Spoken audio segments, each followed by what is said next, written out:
मेरे प्यारे मित्रों नमस्कार। तो आज का टॉपिक है हाइड्रोक्रैकिंग। हाइड्रोक्रैकिंग का मतलब है किसी भी हाई मॉलिक्यूलर वेट कंपाउंड को हम bye the help of reaction with hydrogen हम अदर मॉलिक्यूल में तोड़ते हैं। ठीक, जैसे क्या है कि कोई इसमें हम आपको सिंपल एग्जांपल दें। जैसे कोई ए मॉलिक्यूल है और उसमें आपने हाइड्रोजन ऐड कर दिया, उसके बाद सी और डी ए मॉलिक्यूल बन गए। क्योंकि ए हाइड्रोजन इसमें मिल गया है तो निश्चित बात है ये बड़ा मॉलिक्यूल बन गया है। हो सकता है कि जो पहले ए जो है वो अनसैचुरेटेड हो, अब हाइड्रोजन मिल जाए तो सैचुरेटेड हो जाए, सैचुरेटेड एंड हाई मॉलिक्यूल बन जाए। बट इसको डिसोसिएट करेंगे, तोड़ेंगे हम हाई टेम्परेचर पर, तब ये दो हल्के हल्के मॉलिक्यूल ये हो सकता है कि दोनों सैचुरेटेड हो या हो सकता है कोई एक सैचुरेटेड हो। ठीक, इस टाइप के रिएक्शन को हम हाइड्रोक्रैकिंग रिएक्शन कहते हैं। हम इनके रिएक्शन के बारे में विस्तार से जरूर बात करेंगे। तो फिलहाल आज हम देखते हैं कि ओवरऑल कि पहले तो हम डिस्कस करेंगे भाई कि what is the application of hydrocracking. आज का टॉपिक रहेगा एप्लीकेशन ऑफ हाइड्रोक्रैकिंग। ठीक, फिर हम इनके अदर टॉपिक को धीरे धीरे डिस्कस करेंगे। ठीक, हम कोशिश करते हैं कि जो नॉलेज है पेट्रोलियम रिफाइनिंग इंजीनियरिंग की उसको धीरे धीरे आपके माइंड में हम इंस्टॉल करें, जिससे कि वो चीज़ें आप बेहतर तरीके से समझ सकें।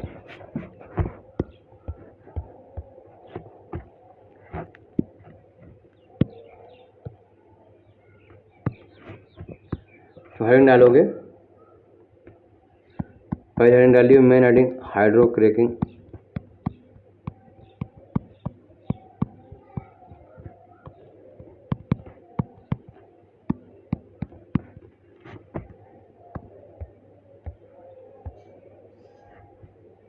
ठीक,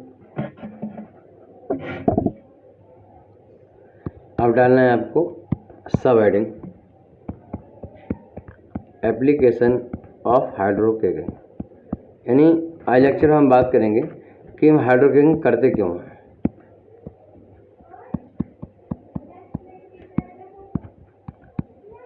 एप्लीकेशन ऑफ हाइड्रोक्रैकिंग।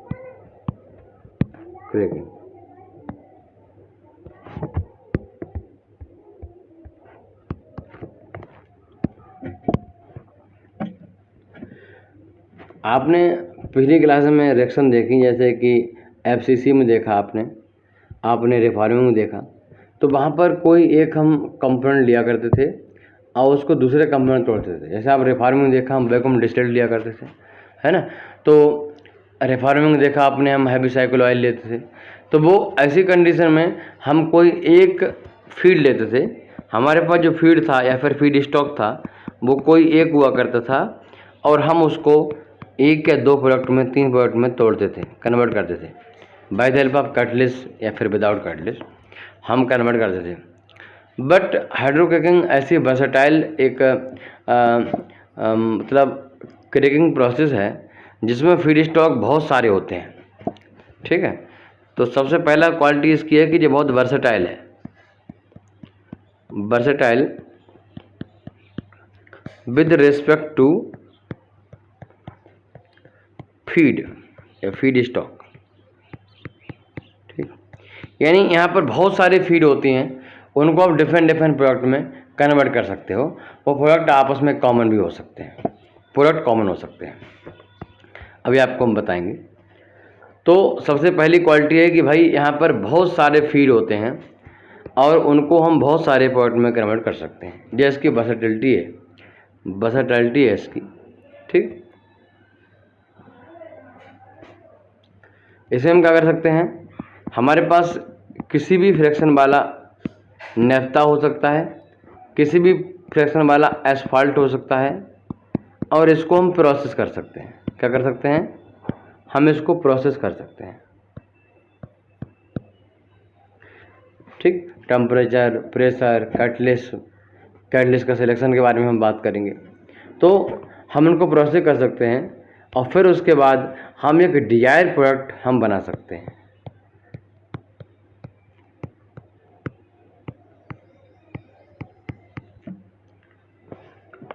ठीक, अगर DRI प्रोडक्ट का मॉलिक्यूलर वेट MW2 है और जो हमने फ्रैक्शन लिया है स्टार्टिंग में फीड स्टॉक लिया है उसका मॉलिक्यूलर वेट MW2 है, तो निश्चित सी बात है इसमें कि जो मॉलिक्यूलर वेट है प्रोडक्ट का वो molecular weight of feed stock से क्या होगा, कम होगा।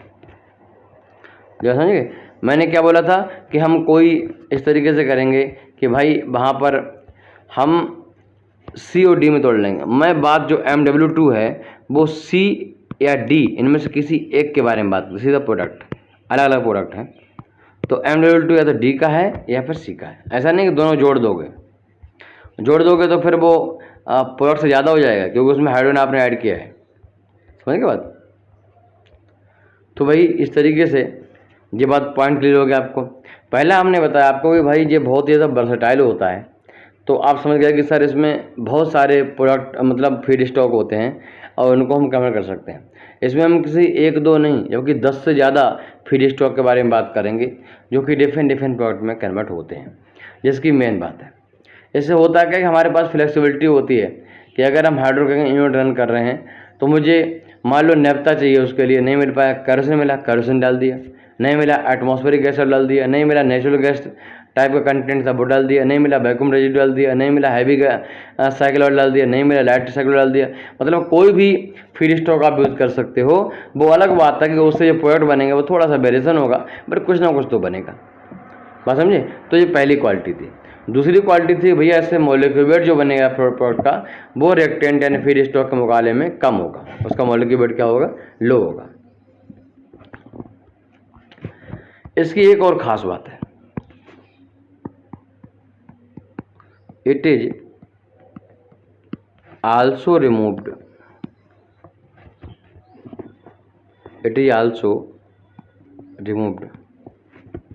सल्फर। अगर हमारे फीड स्टॉक में सल्फर है तो सल्फर रिमूव हो जाएगा।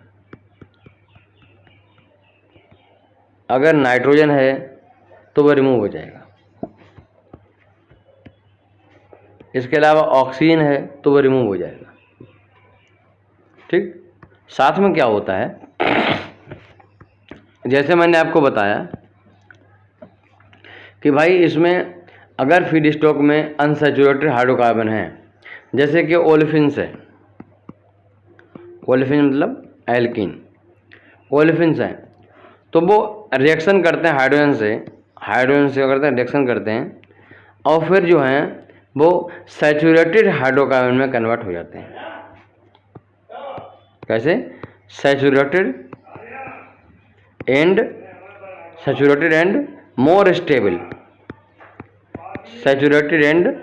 मोर स्टेबल हाइड्रोकार्बन में कन्वर्ट हो जाते हैं। ये बात समझ गए। अच्छा, अब जो इससे प्रोडक्ट बनता है, इससे जो बनता है प्रोडक्ट जो भी बने, प्रोपेन बने, ब्यूटेन बने, नेप्था बने, डिस्टिलेट बने, ल्यूब ऑयल बने, वो सभी इसके जो प्रोडक्ट बनते हैं उसकी कंपोजिशन के बारे में अगर बात करें कि भाई उसमें क्या क्या होता है, तो उसमें पैराफिन होता है।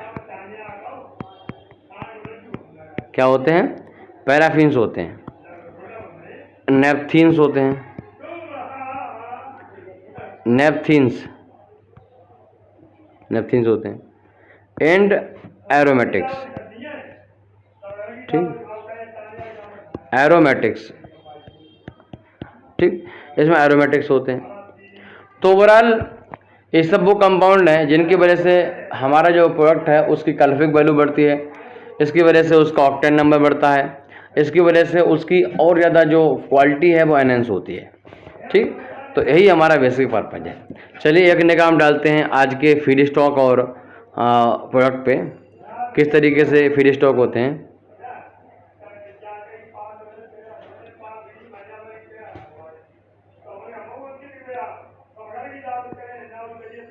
देखते हैं,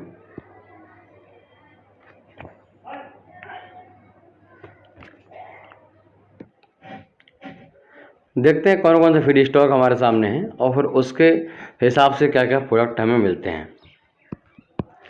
तो यहाँ पे लिखोगे आप फीड स्टॉक, इस तरफ फीड स्टॉक, यहाँ लिखो प्रोडक्ट।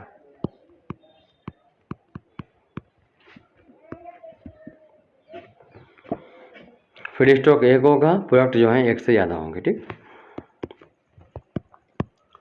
सबसे पहले नेप्था। अगर आपने नेप्था को, ये हमारे सामने एक यूनिट है हाइड्रोकेकिंग यूनिट, इसमें एक इनपुट डाल रहा हूँ, एक आउटपुट है। आउटपुट मतलब प्रोडक्ट और इनपुट मतलब रिएक्टेंट, समझ गए, यानी फीड स्टॉक। नेप्था हो गया। नेप्था जब आप डालते हो एज इनपुट, तो आपको जो प्रोडक्ट मिलता है प्रोपेन एंड ब्यूटेन। प्रोपेन और ब्यूटेन का मिक्सचर जो होता है एलपीजी होता है, आपको पता ही है। और एलपीजी का जो रेशियो होता है, कंपोजिशन होता है, प्रोपोर्शन होता है, वो लोकेशन के हिसाब से चेंज होता है। मैंने आपको बोला डिफरेंट कंट्री में जहाँ पर डिफरेंट टेम्परेचर, एटमॉस्फेरिक टेम्परेचर होता है, उसके अकॉर्डिंग वो चेंज होता है। ठीक, कैरोसिन, कैरोसिन नेप्था। ठीक, कैरोसिन अगर डाला तो नेप्था मिलेगा आपको। एटमॉस्फेरिक गैस ऑयल,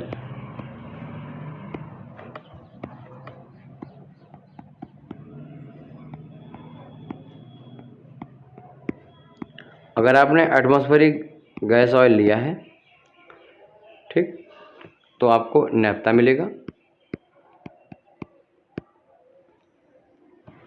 आपको जेट फ्यूल मिलेगा एविएशन वाला, और साथ में आपको डिस्टिलेट मतलब मोर रिफाइंड फार्म। और डिस्टिलेट को हम डी से दिखाएंगे सिर्फ। ठीक, तो आगे समझ आना कि हम साथ में डिस्टिलेट मिलेगा। इसके अलावा अगर आपने नेचुरल गैस कंडेंसेट लिया है तो आपको नेप्था मिलेगा। अगर आपने वैक्यूम गैस ऑयल लिया है, वैक्यूम गैस ऑयल VGO, तो आपको नेप्था मिलेगा। आपको जेट फ्यूल मिलेगा, आपको डिस्टिलेट्स मिलेंगे, और आपको ल्यूब ऑयल मिलेगा। क्या मिलेगा? Lube oil. ठीक, yellow.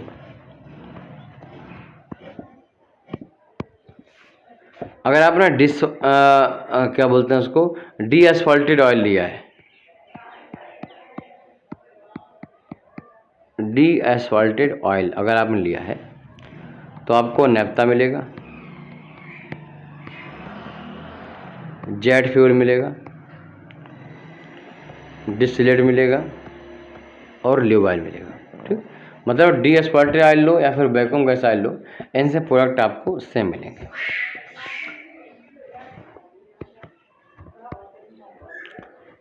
Reduced crude oil, reduced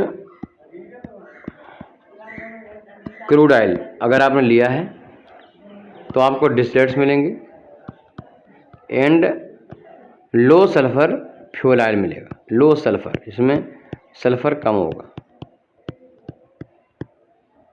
ठीक, अगर आपने वैक्यूम रेजिड्यू लिया है, वैक्यूम रेजिड्यू लिया है तो आपको नेप्था मिलेगा, आपको डिस्टिलेट्स मिलेंगे, आपको वैक्यूम गैस ऑयल मिलेगा यहाँ पर, और साथ में लो सल्फर फ्यूल ऑयल आपको मिलेगा।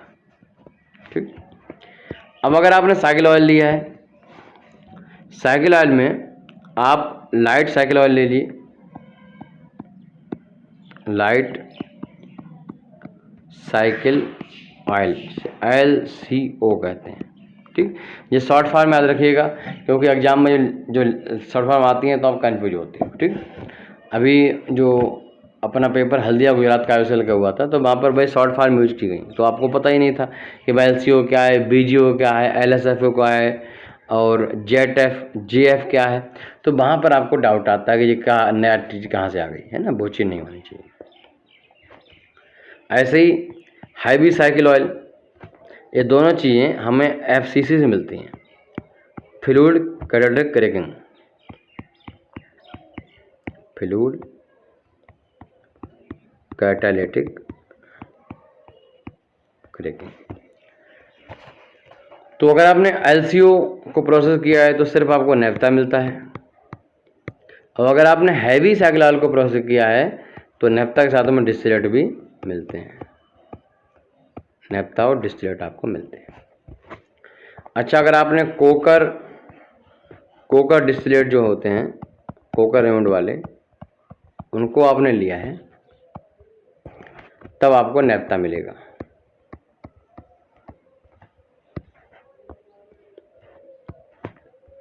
इसके अलावा coker heavy gas oil HGO, coker heavy gas oil HGO, coker HGO, तो आपको नेफ्था मिलेगा,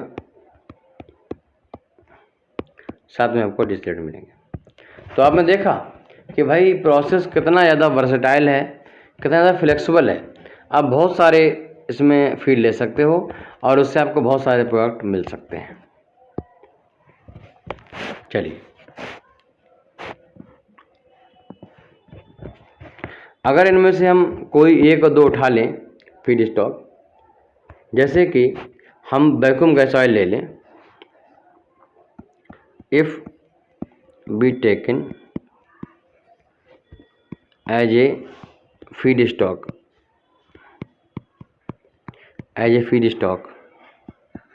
नंबर 1 वैक्यूम गैस ऑयल और नंबर 2 प्रोपेन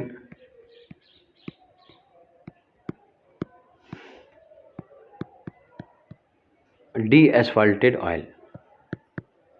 ठीक, इनको ले लें, इनको हम प्रोसेस करें और इनको प्रोसेस करने के बाद हमें मिलता है मालूम क्या, ल्यूब ऑयल, लुब्रिकेटिंग ऑयल। मुझे हाई क्वालिटी लुब्रिकेटिंग ऑयल मिल जाता है। ठीक, ये बहुत ही ज़्यादा इम्पोर्टेंट एप्लीकेशन है हमारी हाइड्रोक्रैकिंग प्रोसेस का, मोस्ट इम्पोर्टेंट एप्लीकेशन। लिखो, this is most important application of hydrocracking process, hydrocracking process most important.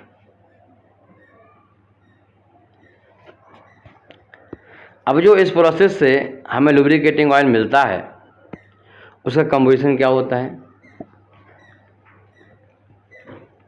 इसमें आइसोपैराफिन होते हैं। ठीक, और इसमें ऐसे मॉलिक्यूल होते हैं जिनमें सिंगल नेफ्थीन या फिर एरोमेटिक रिंग होता है, सिंगल नेफ्थीन और एरोमेटिक रिंग होता है।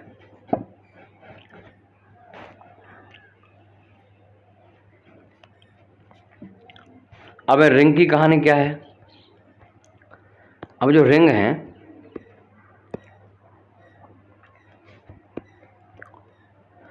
और जो कंडेंस रिंग बोलते हैं इनको, कंडेंस्ड रिंग,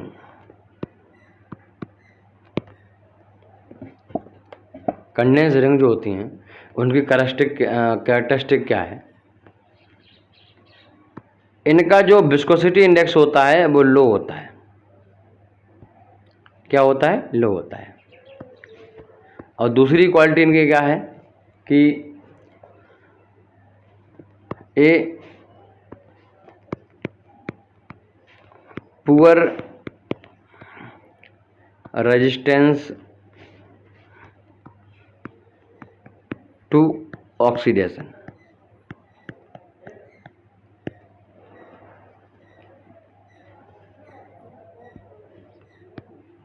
ये दोनों चीज़ें क्या हैं कि अनडिजायरेबल हैं।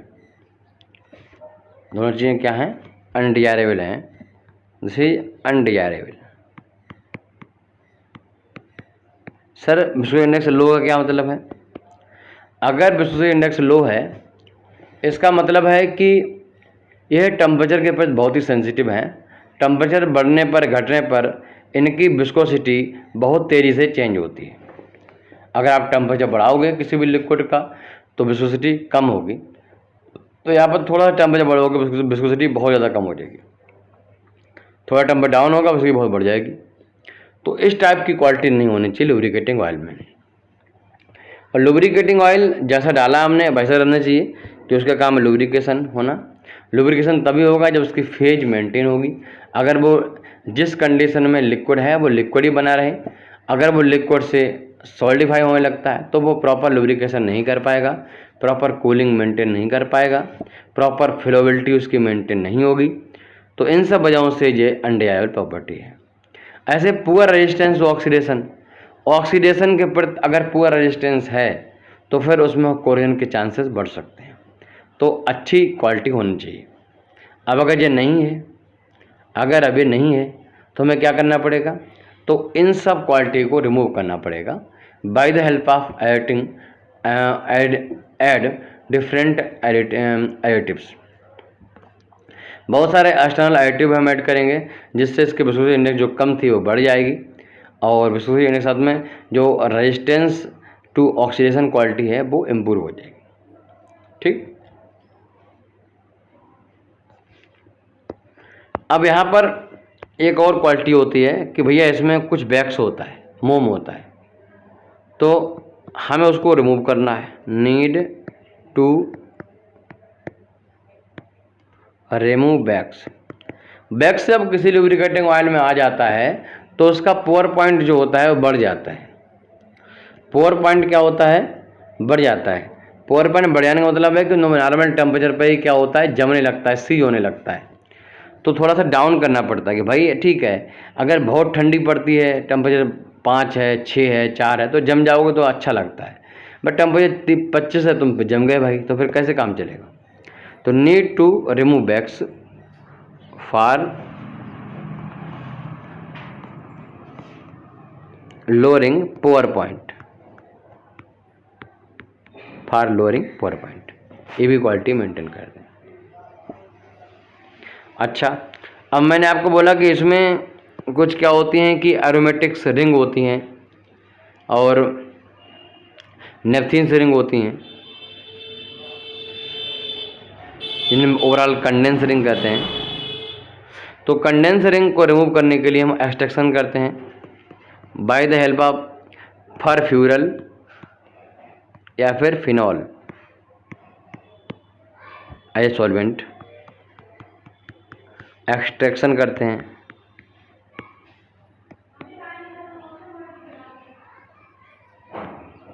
For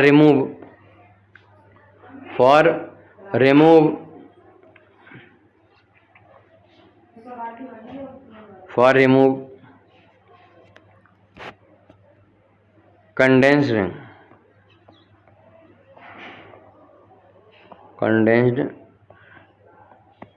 ring.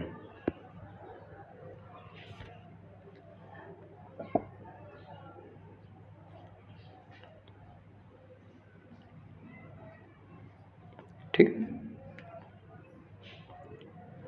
तो हाइड्रोकेकिंग एक ऐसी प्रोसेस है जिसमें हम कोई भी कंपाउंड है जो कि लो विस्कोसिटी इंडेक्स का है उसको हम कन्वर्ट कर सकते हैं हाई विस्कोसिटी इंडेक्स में।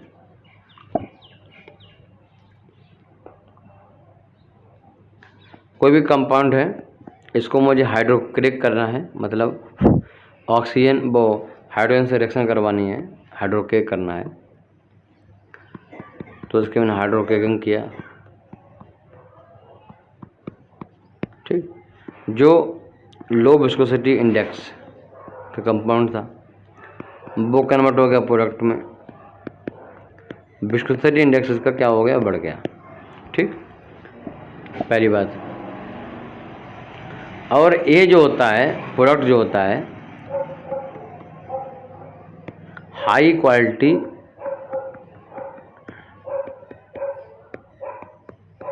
नेप्था आर डिस्टिलेट्स में कन्वर्ट होता है।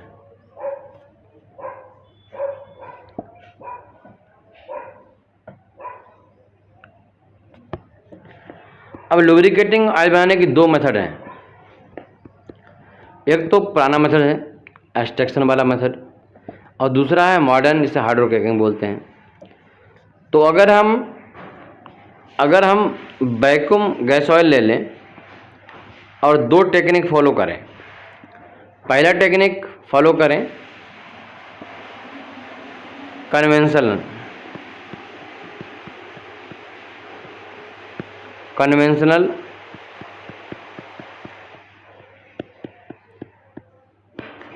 एक्सट्रैक्शन प्रोसेस, इसको फॉलो करें, और दूसरा हम हाइड्रोक्रैकिंग करें। किसकी? वैक्यूम गैस ऑयल की हाइड्रोक्रैकिंग करें। ठीक, दो टेक्निक हमने फॉलो किए हैं, एक पहली वाली है और एक मॉडर्न है। ठीक,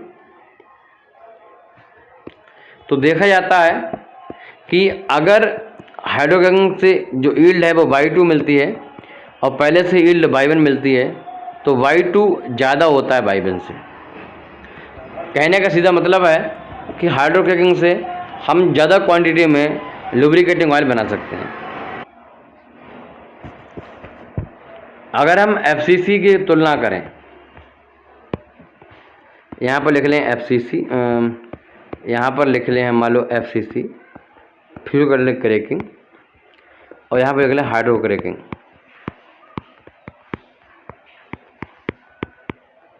ठीक,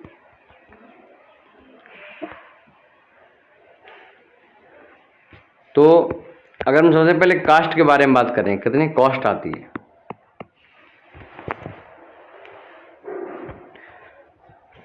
कौन महंगा है, कौन सस्ता है? तो FCC यूनिट है और उसकी cost X crore X lakh जो भी आती है, तो उसकी 1.6x आएगी, यानी 1.6 टाइम्स ज़्यादा कॉस्टली है। क्या? हाइड्रोक्रैकिंग। किससे? FCC से।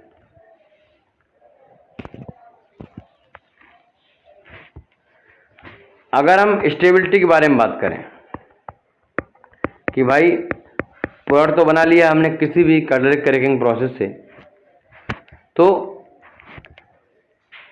हाइड्रोक्रैकिंग का जो प्रोडक्ट होता है वो मोर स्टेबल होता है।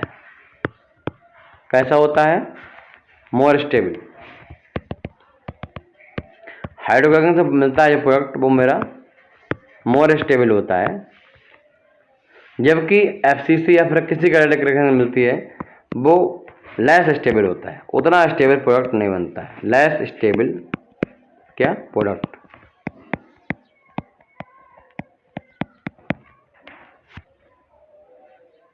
ठीक,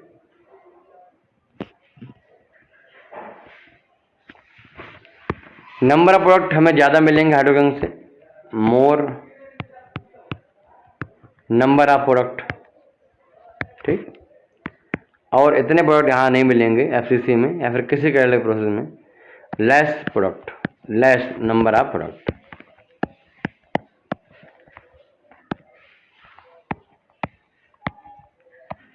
ठीक, नंबर ऑफ प्रोडक्ट,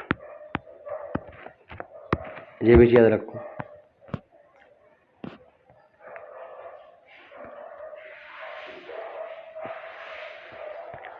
अगर हम बात करें ऑपरेटिंग कॉस्ट OC, तो हाइड्रोक्रैकिंग की ऑपरेटिंग कॉस्ट ज़्यादा होती है, हाई होती है, और क्रैकिंग प्रोसेस की ऑपरेटिंग कॉस्ट कम होती है।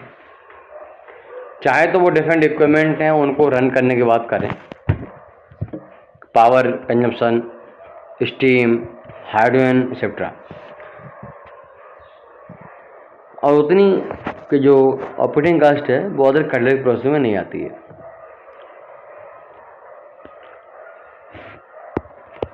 एक स्पेशल पॉइंट और लिख लो अबाउट हाइड्रोक्रैकिंग के बारे में कि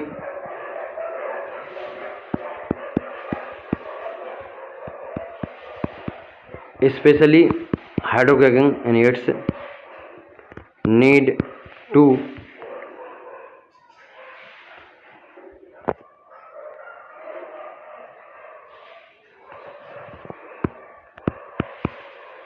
मेटलर्जी। ठीक, अगर हमारे किसी प्रोडक्ट में फीड स्टॉक में मेटल्स इन्वॉल्व हैं तो उनको इम्प्रूव निकालने के लिए, सेपरेट करने के लिए, तो मेटल्स बहुत सारी क्या होती हैं, नुकसानदायक होती हैं कैटलिस्ट के लिए, प्रोडक्ट के लिए, और जहाँ पर उन प्रोडक्ट को यूज करेंगे जैसे लुब्रिकेटिंग ऑयल वगैरह, तो वो कोरिन कर सकती हैं हमारे किसी भी इक्विपमेंट में, तो उनको रिमूव करना बहुत आवश्यक होता है। तो मेटलर्जी का जो काम करने वाली कोई प्रोसेस है तो वह हाइड्रोकैकिंग। इंपॉर्टेंट क्वेश्चन है, 4 ऑप्शन दिए, हाइड्रोकैकिंग, FCC, रिफॉर्मिंग, एल्कलाइजेशन। तो किस में मेटलर्जी को रिमूव करने की क्षमता ज़्यादा है? तो आंसर है हाइड्रोकैकिंग। हाइड्रोकैकिंग में हम मेटलर्जी करते हैं, मेटलर्जिकल यूनिट स्टेबलाइज करते हैं।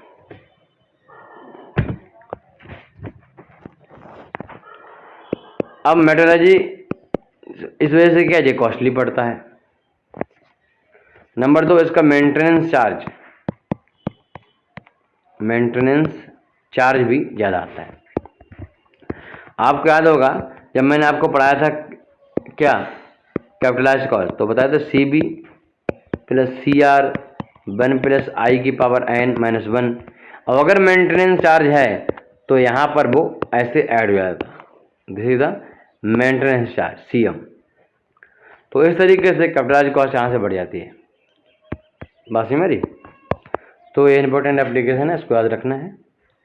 एक ओवरव्यू मैंने अभी दिया आपको कि एप्लीकेशन ऑफ हाइड्रोकैकिंग क्या एप्लीकेशन है। ठीक, तो मुझे उम्मीद है इसमें आपको मज़ा आया होगा। नेक्स्ट टॉपिक में हम लोग बात करेंगे कि हाइड्रोकैकिंग कितने प्रकार की होती है, फिर हम बात करेंगे हाइड्रोकैकिंग के रिएक्शन कौन कौन सी हैं, फिर हम बात करेंगे हाइड्रोकैकिंग कैटलिस्ट का क्या रोल है, कितने प्रकार से हम उसका यूज करते हैं। और इसको इस लेक्चर खत्म होने के बाद नेक्स्ट लेक्चर में हम फिर बात करेंगे प्रोसेस फ्लो शीट दिखा के, हम बताएंगे कैसे कैसे उसमें क्या होता है, और उसके फिर वेरिएबल्स कितने रहते हैं, कहाँ पर टेम्परेचर कितना रहता है, कहाँ प्रेशर कितना रहता है, जो कि एग्जाम में क्वेश्चन आता है। इसके साथ ही ये टॉपिक खत्म हो जाएगा। नमस्कार, जय हिंद, जय भारत। अगर आप हमारा लेक्चर यूट्यूब पे देख रहे हैं तो आपसे रिक्वेस्ट है कि हमारी एप्लीकेशन केमिकल गुरु को डाउनलोड करिए।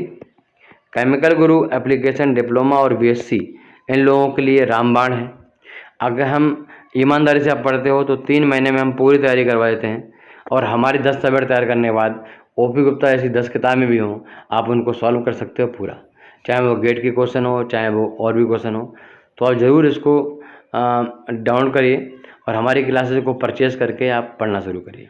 फ़ीस बहुत ही कम है, जो फ़ीस किसी ज़माने में 18,000 हुआ करती थी वो महज अब 6,000 के आसपास फ़ीस है। ठीक, इतने में आपकी पूरी तैयारी हो जाएगी। हम आपका टेस्ट लेते हैं और हमारे टेस्ट पास करने के बाद आप कोई भी टेस्ट पास कर सकते हो। नमस्कार।